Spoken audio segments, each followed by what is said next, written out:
அதாவது பன்னீர்செல்வம் வந்து தனியாக கட்சி நடத்தினார், ஒருவேளை கட்சியை வந்து மாநாட்டின் வழியிலே அறிவிக்கிறாரு அப்படின்னா அவர் கூட்டணி சேர்றதுல ஒரு பிரச்சனை கிடையாது. எப்படி டிடிவி தினகரன் வந்து அதிமுக கிடையாது, அவர் அம்மா மக்கள் முன்னேற்ற கழகம்னு ஒன்று ஆரம்பித்தார். அது அவங்க அம்மாவை நினச்சி ஆரம்பித்தாரா, ஜெயலலிதா அம்மாவை நினச்சி ஆரம்பித்தாரான்னு நமக்கு தெரியாது. ஒரு அமமுகன்னு ஒரு கட்சி வச்சுருக்காரு.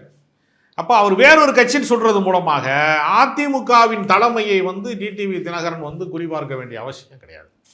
அதை வீழ்த்த வேண்டிய அவசியமோ அதை கைப்பற்ற வேண்டிய அவசியமோ டிடிவி இனி கிடையாதுல்ல.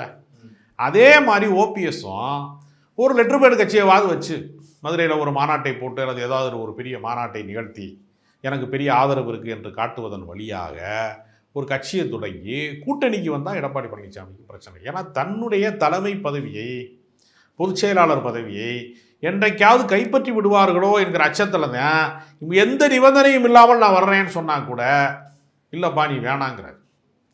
என்னை நம்பி வரக்கூடிய கட்சிக்காரர்களுக்கு மட்டுமாவது பதவி கொடுங்க, எனக்கு எந்த பதவியும் வேண்டாம், நான் அதிமுக காரனாகவே இருந்து விட்டு போகிறேன் அப்படிங்கிறது கூட வெளிப்படையாக அவர் சொன்னார். எப்படி மோடிட்ட வந்து நான் உங்களை பார்த்துட்டு போகிறேன், உங்கள் தரிசனம் கிடைச்சா போதும்னு சொன்னாரோ அதே மாதிரி தான் இங்கேயும் சொல்கிறாரு. இவர் சரணடைகிறதுக்கு தயாராக இருக்கிறாரு, இவரை ஏற்றுக்கொள்ள யாரும் தயாராக இல்லை.